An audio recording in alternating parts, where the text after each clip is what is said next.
Excitement for soccer fans from coast to coast is reaching fever pitch as we prepare to learn who Canada will play in next summer's FIFA World Cup.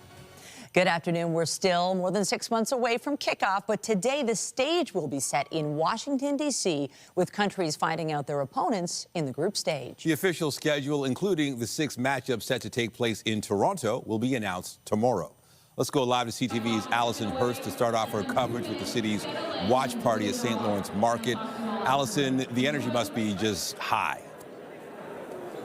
Nathan, it really is quite high. Everybody is really excited, anticipating the draw to begin. Everyone's sort of starting to take some places to get a really good look at the screen. That's where we're all going to be able to watch and see, as you were mentioning, who Canada is going to be facing in their group for their games here that are all going to be played on at home here in Canada. A game, of course, in Toronto, and then a couple out west. So lots of excitement here. We've also seen a lot of jerseys, people wearing jerseys not only from Canada and TFC, but also from Jamaica. We've seen some American ones. I've seen some Mexican jerseys as well. So lots of people just sort of showing exactly what Toronto is all about, and all of this excitement and anticipation ahead of that World Cup. That first match, of course, for Canada is going to be played here in Toronto at BMO Field on June 12th. But let's hear a little bit more from Mayor Olivia Chow and a former player.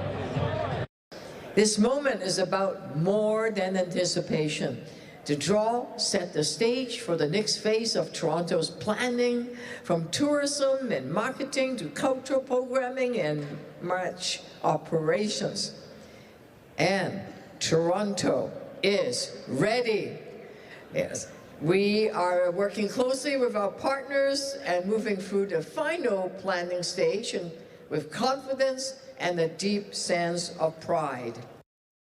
The energy in and around Washington is amazing, and just to know this is a world stage, you know, the whole world is watching this, getting ready to see who's getting picked out, to see who's going to play against who. As a player, these are the special moments, you know, you've done so well, you've represented your country, and for Canada to know that we're going to be a host nation and we're going to be bringing in some of the best players around the world, best countries. It's an amazing feeling, and it's something I think we should be very, very excited about, because this is going to be really special. So lots of excitement and anticipation ahead of what will be certainly a very special World Cup. Here at the watch party today, they're expecting a few hundred people to come out. They've got lots of hors d'oeuvres being passed and lots of food here, as well as a table for autographs and merchandise. A number of TFC players are here to enjoy the festivities, as well as I mentioned, and you saw Mayor Olivia Chow. Canada Soccer COO Aaron Crow is also here, as well as Ontario Soccer CEO Johnny Misley. So they have all been here as well to all partake in some of the excitement. We've seen a number of Toronto City councillors here as well, all talking about not just the games, but also the legacy and the hope of what will last for Toronto. It's being showcased on this massive worldwide stage, and people are really excited about that too, and about the opportunity to show off all the city has to offer in the years to come as well, hoping to capitalize on some of that. So everybody is closely watching and waiting. We are starting to hear some of the opening of the draw starting to get underway on the screens right now. And so people I'm seeing, they're starting to take their seats, starting to get comfortable.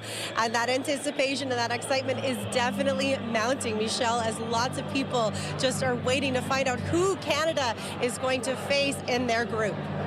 Thank you. CTV's Allison Hurst at the watch party, and we'll check back in with you as we learn more. But let's check in Washington, D.C. at the Kennedy Center, because as we speak, the draw and everything planned is beginning right now. Let's listen in for a second.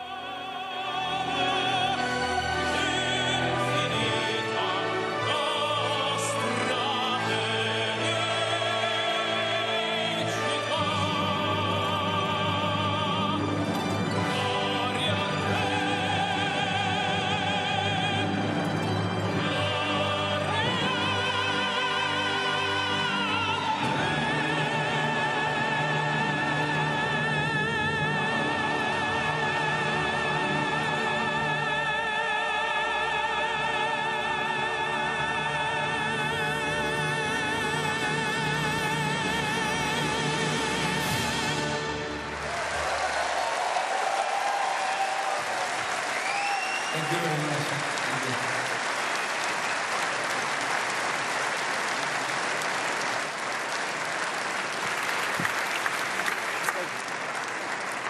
Please welcome your hosts for today's show, Heidi Klum and Kevin Hart.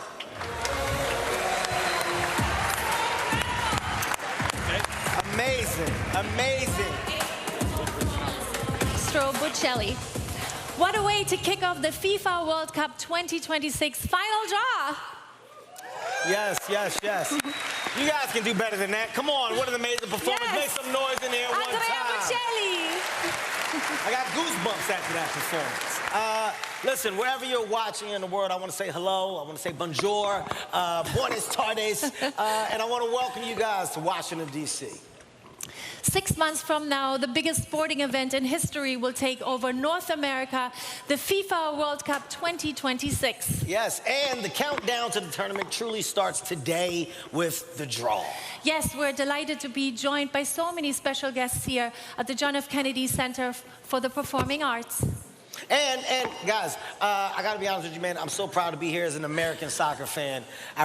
Wait, correction. I can't say that. I should not say soccer because I know what it's called. The rest of the world calls it football, and that's right, yes, it's football. I will refer to it as football. I want to let you guys know, I do know my Messi from my Michael Jordan, I know my Cristiano from my Steph Curry, and I know my Bellingham from my Tom Brady, okay? I'm educated. Funny you should mention Tom Brady. Now, no pressure, Kevin, but this draw is being watched by between 500 million and 1 billion people right now. That's right. You're welcome. Oh, my gosh. You're welcome. That's what I did. I'm honestly glad I learned my lines. Listen, guys, we got so much more than that, though. Honestly, so much more. We've got my boy Danny Ramirez, who is out here in the audience right now with a sea of superstars. Danny, tell me what's going on.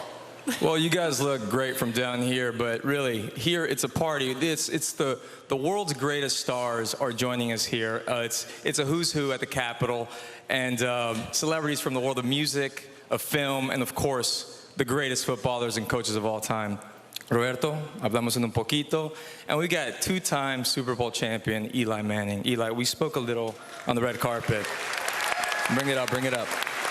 We spoke a little at the red carpet. How are you feeling? I'm feeling great. This is an amazing atmosphere and so excited. Nicole. Amazing. Well, again, we gotta talk some stuff later too. Jaime, ¿dónde estás? ¿Dónde estás, Jaime? Ahí te pasé. ¿Cómo estás? ¿Te sientes bien? Muy bien, muy bien. Muy feliz, muy emocionado de estar aquí. Es un evento importantísimo para definir cómo le ver a los equipos en este mundial. Perfecto. Bueno, and we have Wyclef Jean over here. Represent. Oh my God, you guys moved you around. How are you? I'm good, man. Representing Haiti, who have qualified for the World Cup for the second time in their country's history. Now back to you guys. Danny, I appreciate that. Listen, North America, guys, is where it's all happening. From June 11th. You are watching live coverage of the FIFA World Cup draw today. This is in Washington, D.C., the United States, bringing out the star power as we prepare to find out how the hosts, Canada, Mexico, and the U.S., the 39 qualified teams, tournament placeholders, and playoff placeholders will be divided into 12 groups of 4 teams each for the final competition. This is a really exciting time for Canada and Toronto. As we know, BMO Field will host 6 games. We'll leave it here as they get into the opening ceremonies, and we'll certainly check back in a little later. Well, bars and pubs across the country are sure to be packed with World Cup fans this summer, but there is a catch. Restaurants won't be allowed to use any official World Cup branding in host cities, and bylaw officers will be watching. In host cities, part of the agreement included enforcing FIFA's trademark rights. In Toronto, the city created this guide for the community, listing what they can or cannot say or write when organizing events. Bylaw officers are expected to be keeping a watchful eye, checking if anyone uses FIFA's intellectual property, which includes anything from branding, logos, mascots, and slogans. In Vancouver, a new law was approved where $1,000 fines can be issued for infractions. Canadian and MLS soccer legend Dwayne De Rosario says the impact of the World Cup coming to Canada will continue long after the actual event. Right now by Canadian soccer legend and MLS soccer legend Dwayne De Rosario. Dwayne, look around. Could you have imagined that Canada would take center stage at an event like this, hosting a World Cup? Pinch me, is this really happening? Yeah, right. This is unbelievable. It's a dream come true. As a young kid growing up in inner city, loving the game, growing up and representing Canada, to know that the world's single biggest event is going to be coming to Toronto, coming to Canada, it's a dream come true, really. And I know how much you're trying to really build a legacy after this tournament. What are you trying to do, and what do you hope that you can extend past next summer? Well, the impact that this World Cup is going to bring to Canada is going to elevate the sport to a place we've never seen before. And that's better coaching, that's better facilities. You see what's happening at BMO Field, more opportunities for kids in Canada to play the game. And for me, the most important thing is accessibility right now, and providing opportunities for kids like me in inner city communities that they can access opportunities in a game that's growing exponentially, especially when it comes to funding and costs. Appreciate this, Giro. Enjoy today. Thank you so much. Appreciate it. And still ahead this noon hour, the mayor and premier turned out ahead of this weekend's Eglinton LRT launch, as the premier confirms another big transit project. The Crosstown LRT will not open this year. But first we turn to Brampton, where an 18-year-old man is dead after a stabbing at an apartment building last night. Officers say there was a fight in the lobby leading to the stabbing, and the search is now on for a suspect. CTV's John Musselman is live at the scene with the very latest on the investigation. John. Well, Nathan, you're right. It's a devastating story. An 18-year-old young man is dead after this happened last night around 10 o'clock. Now, we did have a chance to speak to some residents in the building, and we did see some security video as well. It appears that the stabbing may have happened in the first floor corridor, and then the victim made his way into the lobby and then outside into the front parking lot. We know that paramedics were on scene trying to perform life-saving measures, but this 18-year-old did not survive. As far as suspects, not a lot to go on yet. Residents say they heard a fight in the corridor. Police looking for surveillance video, anything that might help them identify the suspects in this case. We did have a chance to speak to Peel Regional Police this morning. Here's what they had to tell us.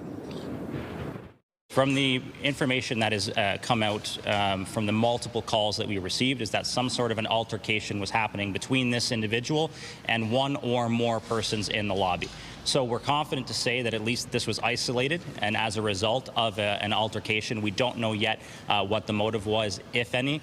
We're not sure if it's suspect or suspects. The building at the time was pretty busy. It's a very large complex with a lot of people coming and going. There were a lot of vehicles and people present at the time of this incident.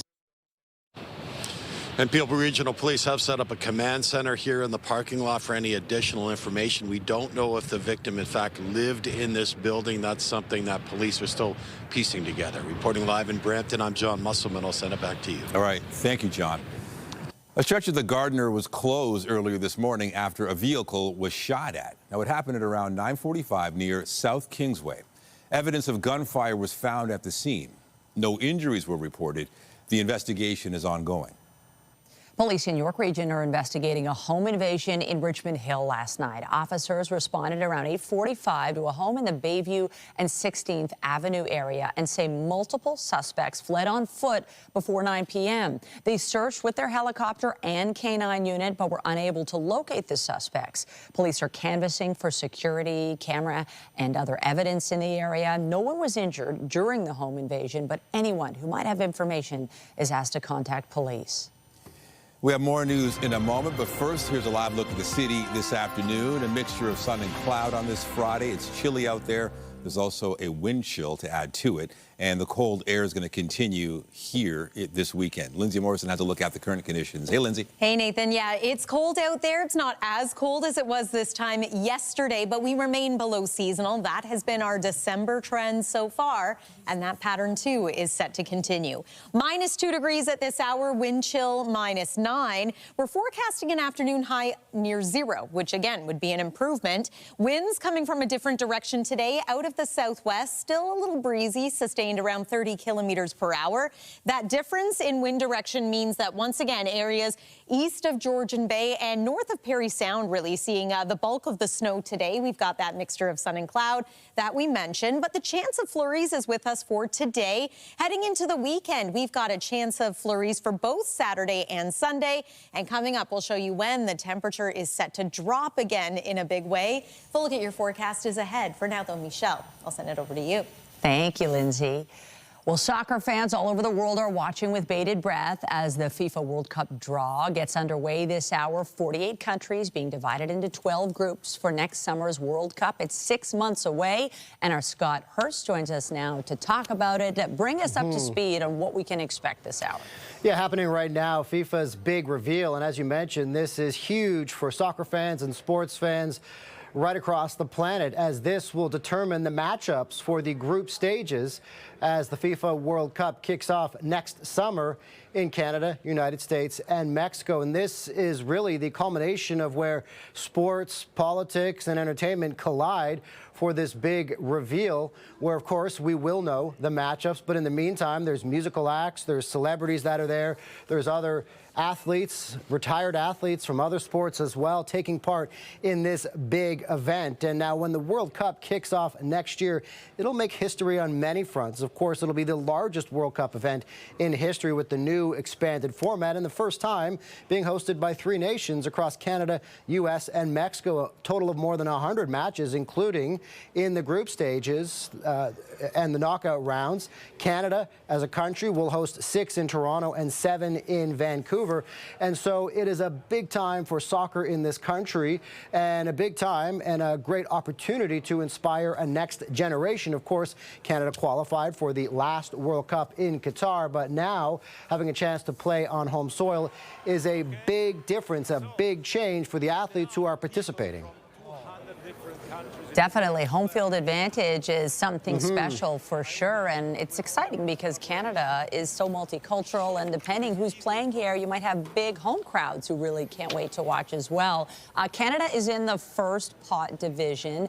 The FIFA, there's a whole FIFA manual for how this draw works. We know FIFA's rules are intense. Maybe you can bring us up to speed on what we might expect there. Yeah, I can try to put it a little bit in layman's terms so we understand what is going on over the next couple of hours. As we said, basically what will happen once it's all said and done, we will know who each team will play, each nation will play, and this will set the groups for the FIFA World Cup when it kicks off next summer. So what we know right now is that all the nations that have qualified are broken up into 4 pots. Canada and the other host nations, USA and Mexico, are in pot 1, along with the other top FIFA-ranked nations. And so they'll select all of pot 1, all of pot 2, 3, and 4. Canada, as one of the host nations, has been pre-approved to be Group B. And so under the draw procedures, what this means, Canada will open Group B play against a team drawn from pot 4 today. And those are some of the lower-ranked FIFA nations who have qualified. And some of those teams that we could play in that opening match in Toronto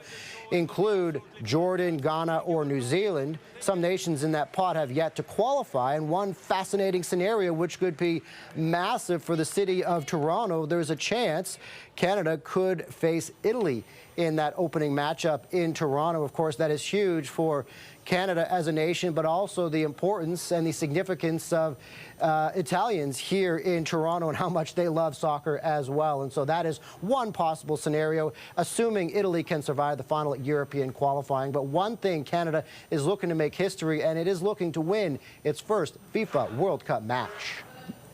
Oh, definitely. We just saw earlier there the FIFA president speaking as the proceedings continue at this hour. And yeah, the matchups are important, Scott, in terms of eyeballs and potential revenue, if it's a more exciting matchup, that sort of thing. CTV's Scott Hurst, really appreciate you breaking it down for us today. Thanks so much. Thanks, Michelle. We'll turn to some other news now, and the Canadian economy added 54,000 jobs in November, pushing the unemployment rate to its lowest level in 16 months. Stats Canada's monthly labor survey found the job gains were driven by additions in part-time work linked to the healthcare and social assistance sectors. This is the 3rd consecutive month of job gains, with the Canadian economy adding 181,000 new jobs since September. And this comes as a new report from the International Monetary Fund says Canada's economy has held up better than expected under the trade shock from U.S. tariffs. The report says the impact of the trade dispute was mitigated by exemptions under the existing free trade agreement, although employment and investment have still weakened. Looking ahead, the IMF says a risky outlook has become more balanced than earlier in the year, but uncertainty is due to remain high. The federal government is serving Stellantis a notice of default after the automaker shifted some of its production from Brampton to the United States. Stellantis announced in October it was moving planned production of its Jeep Compass from Brampton to Illinois. Jolie told the Standing Committee on International Trade the move breaches federal contracts tied to manufacturing in Brampton and Windsor. She says the contract for federal funds for a Windsor battery plant included a job guarantee in Brampton.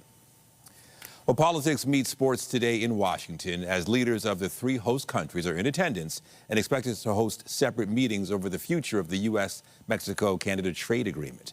CTV's Jeremy Sharon joins us now with more on this. So, Jeremy, the Prime Minister is expected to meet with Trump and Sheinbaum on the sidelines of the World Cup draw. How do we think this is going to go? Yeah, look, there's a lot of people watching that high-pressure situation or that highly anticipated meeting as well, although, of course, the main event is the unveiling of the World Cup draw. But politicos will be watching closely at kind of what happens in that meeting between U.S. President Donald Trump and Prime Minister Mark Carney.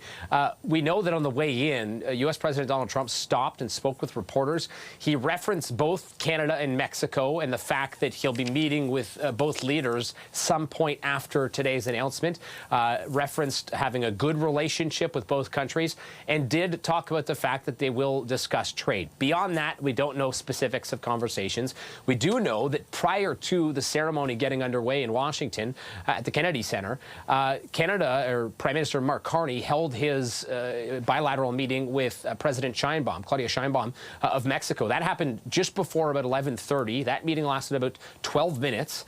So a brief meeting with the Mexican president. We don't know specifically what was discussed, but that means that one of these 2 highly important meetings that will be happening on the sidelines of this FIFA event has happened. Of course, the biggest of the 2 will take place after the ceremonies when the Prime Minister meets with U.S. President Donald Trump. But there's certainly a lot on the line here, given that this will be a brief meeting on the sidelines of a bigger event. The 2 haven't spoken publicly or held any official meeting since October, which is when Donald Trump decided to end all trade talks and tariff negotiations between Canada and the U.S. as a result of that now infamous anti-tariff ad that the Ontario government launched that featured Ronald Reagan. Donald Trump didn't like it. It ran during the World Series, and he said that was it. There were no more negotiations that were going to take place. And so there's a lot weighing on whether or not this conversation between Trump and Carney could be at least, Nathan, a step in the right direction towards getting, talks back underway between the 2 countries.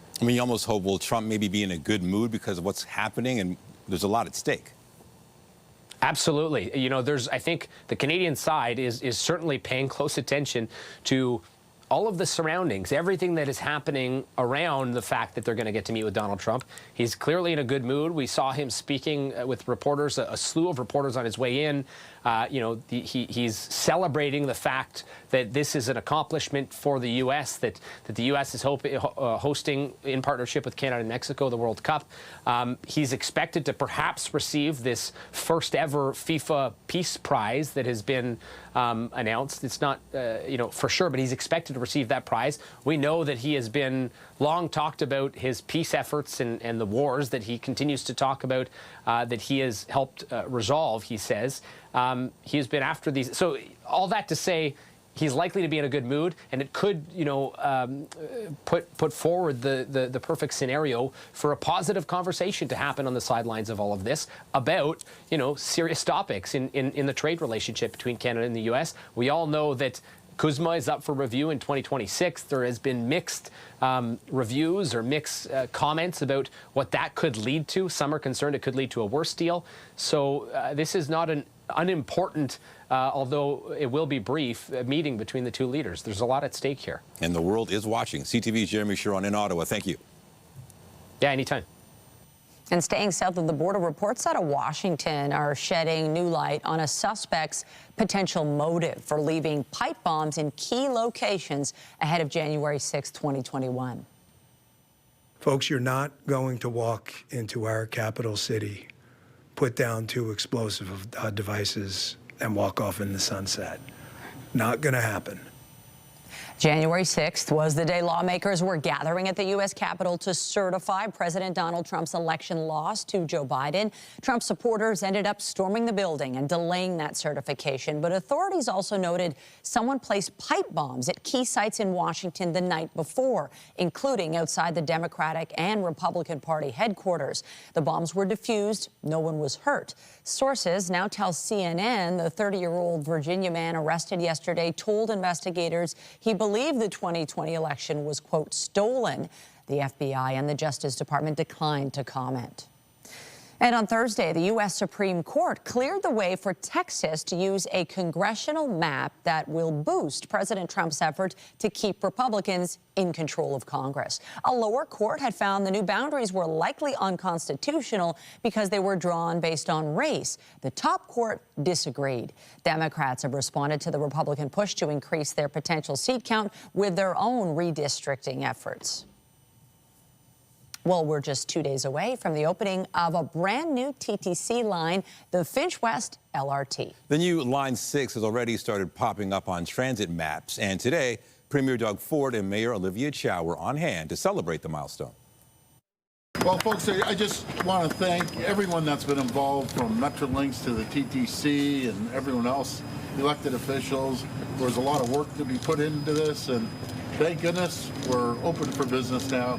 And again, it takes a whole, as they say, it takes a whole village. Well, it took a whole city and part of the province to get this going, but it's open now. I can't wait to get on Line 6, the Finch LRT. And thank you to the federal and provincial government, Premier. Thank you for making this happen. And it's going to have 51,000 riders, and it's exciting. I just want to let everybody know, when we have the grand opening on Sunday, you can ride for free. And with those comments made, it was time for a test ride. The Premier, Mayor, Ministers, TTC CEO, and others bundled up onto one of the new Line 6 trains. Metrolinx President and CEO Michael Lindsay said it's estimated a trip along the 10-plus kilometer line could take about 44 minutes, but that figure should decrease. We're still talking to city officials about signal prioritization. We're still working on the lights. As drivers get more used to driving this system, for sure the round-trip travel time is going to get better. But I've sat on this alignment a lot with a stopwatch, like the nerd that I am, like timing the Sunday going by. And just the packed buses that go down the alignment on Finch, I mean, it's such a good rush. And also today, the Premier confirmed the TTC's Line 5 won't be entering service this year. Doug Ford said he's hopeful there'll be something to announce in early 2026, but crews need time to do their work. Officials have pointed to several recent completion steps for the Eglinton Crosstown, but haven't shared an estimated opening date for the long-delayed transit project. Asbestos cleanup, tight work windows, and other delays are slowing the build of 5G cell service in the subway system. TTC staff say they don't expect Rogers will be able to meet a federally imposed deadline at the end of the month for 80% coverage throughout the tunnels. A report set to go before the TTC board meeting next week projects 70% of the subway network will have cell coverage by the end of the year. The report cites issues related to the transit system rather than Rogers, such as canceled subway closures when the company is scheduled to perform its work. Lindsay. Well, last night was frigid across the GTA. At one point, it felt like -18 at Pearson Airport. Tonight, not going to be quite as cold, but we are still below seasonal. -2 degrees is what we're forecasting, with a wind chill near -8. Still going to feel into the minus double digits outside of our region, too. Another weekend of fun. Santa Claus is coming to many towns, including Etobicoke, Whitby, and Stouffville this weekend. There's a look at what time you can catch him, and the weather should cooperate. We'll take you through your weekend forecast and talk about some flurries after this. It is the absolute final deadline for the Princess Margaret Home Lottery. Your final chance to get a ticket to win so many incredible prizes, including this grand show home in Oakville. Total value $7 million, which includes $500,000 cash. Joining me now from the Princess Margaret Cancer Foundation is Arax Coleman. Hi, Judy. I love this home. I know. It is sexy. It is an absolute dream come true, isn't it? But the tickets are selling fast. We're over 90% sold. So we've got 13,000 prizes that include cars, cash, vacations, electronics. The odds of winning are impeccable. This is a great time to get in. My favorite prize of all is the 50-50 jackpot. Yes, and it's growing every minute. It is now over $5.9 million. The jackpot is huge and growing every minute until midnight. Winner takes over $2.9 million. And this is growing, so this will continue to grow. Absolutely. But I can't believe it's already over $5.9 million. I can't believe it either. It's just amazing. It's absolutely amazing. And I love all these prizes, but let's all remember, it all goes back to an incredible cause. Right. Every dollar will make a difference. Yes, when you buy a Princess Margaret Home Lottery ticket, you are absolutely in it to win some amazing prizes, but you are guaranteed to improve cancer outcomes for people and their loved ones here in Ontario and actually across Canada and around the world. You know, one of the things we talk about is early detection. That's and that's right. Key. It's key because we want to be able to catch cancer before it takes hold, and the Princess Margaret Cancer Centre is hyper-focused on this, as well as innovative therapies that are less invasive and more effective, which is, you know, this is what we need because cancer is growing, and more than half the people we know at some point will have a cancer journey in their lifetime. Okay, so who are you going to carry the fire for? Get your ticket now, purchase it, maybe in honor of somebody that you love, but you have to do it before by midnight. Yeah, midnight tonight. PrincessMargaretLotto.com.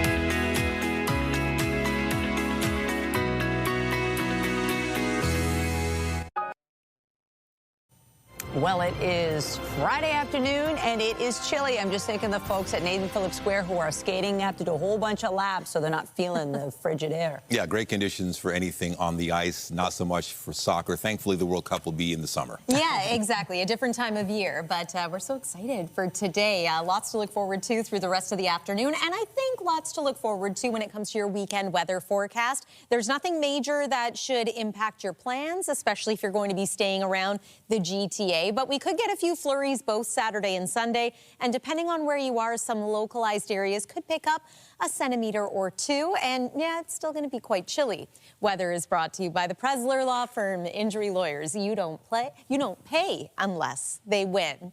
Let's talk about this morning and the beautiful sunrise that we had. In fact, I'm just going to let these beauty shots shine for themselves around the GTA. It was a little bit cloudy and continues to be at times through the day today. We will have varying amounts of sun and cloud. Look at that shot. Love seeing our city look like that. Of course, the sunrise doesn't last all that long. The cloud cover took over, but we will have some sun through the afternoon. Many areas do right now. But don't let any sunshine fool you. You still need to bundle up, and perhaps you can see in the distance there is still a little bit of snow squall activity in some areas. Let's talk temperatures. You know it's been cold in northern Ontario when the numbers you see here are a dramatic improvement. So it's only -6 today in Timmins at this hour. It only feels like -20 in Moosonee as opposed to feeling into the -30s like the last couple of days. -2 at Pearson Airport, wind chill -9. Forecasting an afternoon high of about 0. Hopefully we can get there. Again, with a mix of sun and cloud for the most part and the chance of flurries for today. Tonight should be mostly quiet. An increase in cloud cover is expected. Overnight temperature near about -1 degree, slipping to about -2 just before sunrise tomorrow morning.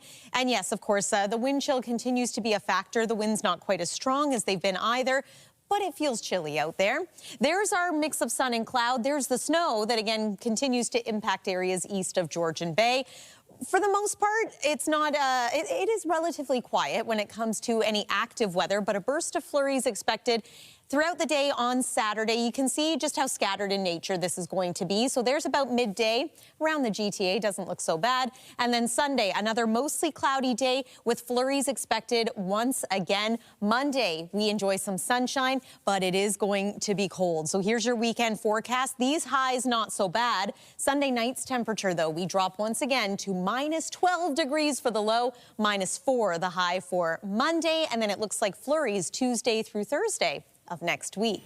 That's the weather for now. Michelle, over to you. Thank you, Lindsay. To entertainment news, and Netflix has struck a deal with Warner Brothers Discovery to buy the Hollywood giant studio and streaming business for $72 billion U.S. The merger brings two of the industry's biggest players in film and TV under one roof. Beyond its namesake television and film division, Warner owns HBO Max and DC Studios. The cash and stock deal is valued at about $82.7 billion U.S., and Hollywood insiders say the deal is, quote, shaking the industry to its core, and the sheer amount of influence the combined company will wield could doom movie theaters. This is not a good move for theatrical exhibitors, and I imagine that, you know, the antitrust regulations, a lot of people are going to be fighting this, although it seems like it's essentially a done deal. You know, exhibition has already been under fire quite a bit recently, but I mean, imagine this year, pretty much many of the biggest moneymakers of the year, including Sinners, Superman, One Battle After Another, Weapons, those are all Warner Brothers movies. F1. You know, I just don't understand how movie theaters who are already kind of stuck for content are gonna be able to withstand this. According to Variety, Netflix CEO Ted Sarandos said today the company has no opposition to movies in theaters, but he suggested titles may also come to streaming sooner. All right, there we are live in Washington. That is the Kennedy Center as we watch this amazing World Cup draw. We're going to find out which countries will be playing and who the opponents will be playing in the group stage. Stay with us. We've got more details after the break. When you see it happen, send it to CTV News. Text 10400 from your screen to ours. Text 10400. Stack Market's free holiday event is back with a retro twist featuring installations and a towering Christmas tree. Running from now until December 28th, the market includes holiday treats, vintage-inspired cocktails, and classic movies. CTV's Jessica Smith is live at the market for a sneak peek. Jess.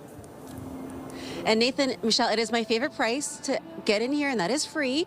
And there's so much fun stuff, and that vintage feel you can really see almost everywhere, especially with the giant inflatables. Alejandro, with Stacked Market, you guys are doing so much every year, and I know this is year number 6 for this market, but you know, what do you guys have to add this year? Because I feel like every single time you do this, it gets bigger and better and more fun. Yeah, we're back for our 6th year of Holiday Hills. You know, we got a couple different additions here. If you look around you, we have giant inflatables, 20-foot inflatables, giant Santas hanging off the top of our containers, along with a lot of more free activities and workshops to bring kind of that nostalgic feel of the holidays that you know, we all love and miss, with a couple of twists to, you know, bring a little bit more modern touches to it. And I love how accessible this is, and I think that's so important. Obviously, this time of year, things are pricey. We're buying gifts for our loved ones, but why continue to keep this accessible and really focusing on supporting local? Because you have people in here, I just chatting those ladies over there. They came all the way from Windsor. They were here in the summer. They're back now. Why continue to have this kind of shop local, accessible mindset? Yeah, I mean, again, Stack started, you know, with the idea of being a public space and a free space for people to use up in such a condensed city. A really big part of us, our community, people who live around us. We offered a lot of free programming because there's, you know, we've seen that massive barrier of entry, you know, that pay to play, especially during the holidays where there's a lot of pressure to, you know, be able to go out and spend money. We want to offer a lot of free programming, you know, whether it's sing-alongs on the weekends for kids and families, and offer a space where a lot of people who live downtown with kids don't have places to go, and offer that, you know, that free space to come in here, have their kids have fun, have programming that is, you know, sponsored and covered by us, to get people to kind of enjoy the holidays, along with also hanging out with your chosen family, whether it's like, you know, live music Fridays like tonight, which we're doing live band karaoke. If you've never done that, it's an entire 5-piece band with backup singers that will... You had me at karaoke. Well, I know. We'll have more tonight at 5 and 6. Thank you so much. Again, it goes to the 28th. We'll have more news and weather after the break. Thank you, Jess. And after the break, we continue to keep an eye on the World Cup draw as we wait to find out which teams all the countries will be playing. Right now, we're looking at a lovely live shot of our city. We've got the sun. It's cold. There's much more when we return. Stay with us.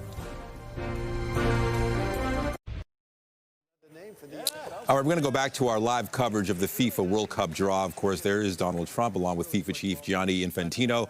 And we are getting close, Mish, to the moment that we're really waiting for to find out who's going to play who. A lot of billions of eyeballs right now are on Washington, D.C. and this draw. We just saw Canadian Prime Minister Mark Carney and Mexican President Claudia Sheinbaum, because this is really a special tournament this year because you have these three co-host countries. And what's great for Canada is it guarantees us a spot in the action. Let's listen in for a little bit. So let's start with the draw. I will just show you how it works. I've done a few of them. Don't be scared, right? So you have to basically mingle the balls a little bit. You can see, I show this for the public, you see. Mingle. And then, one by one, we start with Mr. Carney. You pick one. Wait. You open it. You see there is a little paper inside. You take out the paper, these two things, you can throw them in here. And then you can show to the public what you have drawn, which for me is FIFA, of course. I'm just the moderator. Mr. Carney, do you want to start? I'm ready. Don't forget, and pick the right ball, please. Already chosen. Okay, let's see which team will be drawn by Mr. Mark Carney. Oh, Canada! Oh, congratulations. Canada, ladies and gentlemen, the first team drawn in this World Cup. Group B1 for Canada, by the way. We can continue. Por favor, podemos seguir, Presidenta. Vamos a ver el sorteo más importante del mundo y vamos a ver cuál es el equipo. ¡Viva México! ¡México! Felicidades. México, Grupo A1, Presidenta. Grupo A1 por México. Muchas felicidades. President Trump, up to you. Don't forget to mingle. Well, the FIFA World Cup draw has begun, and how about that? Canadian Prime Minister Mark Carney drawing Canada, as did the Mexican president drawing Mexico. I wonder who Trump's going to draw. We got to wait and see this. And then we're going to take a short break, but we'll have more when we return. Let's go, Trump. Let's give it a shot. I agree.